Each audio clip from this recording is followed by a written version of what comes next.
så tager jeg væk herfra ned på byens dansebar. Ingen her kan stanse mig. For jeg har brug for en sving om et blowjob og en masse rom, fordi det efter sigende fungerer så befriende.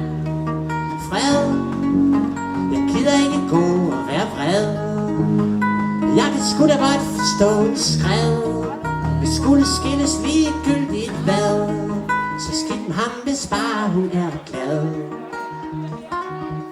Men det der virkelig syger mig, det er jeg ved, hun hygger sig med sin skumpe sko og kaj, og ikke tænker spor på mig.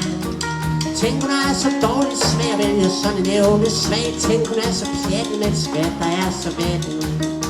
Hvad? Bad jeg om hans hoved på et fad? Hvor er der kort imellem krig og fred? Og kort imellem kærlighed og had? Men skidt med ham, hvis bare hun er glad.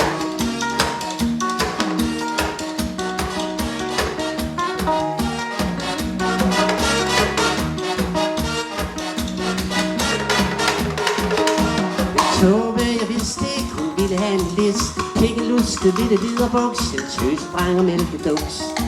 Men ved du hvad det værste er? Nu er han hendes kæreste. Ja, nu ligger hun og boller med en fyr, der er så nold. Fred, ikke gøre flere folk fortræd. Og ikke stikke støjerne i flad. Og ikke skrive i gyldigt hvad. Sig mig, hvis bare hun er glad. Hvad? Jeg trænger til en pizza og bad.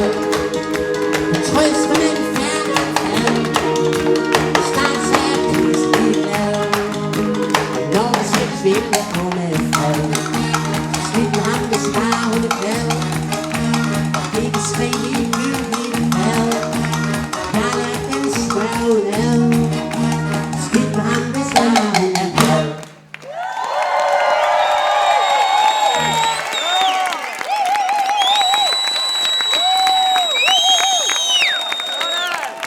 Hej Mathilde. Det var en fornøjelse. Super fedt.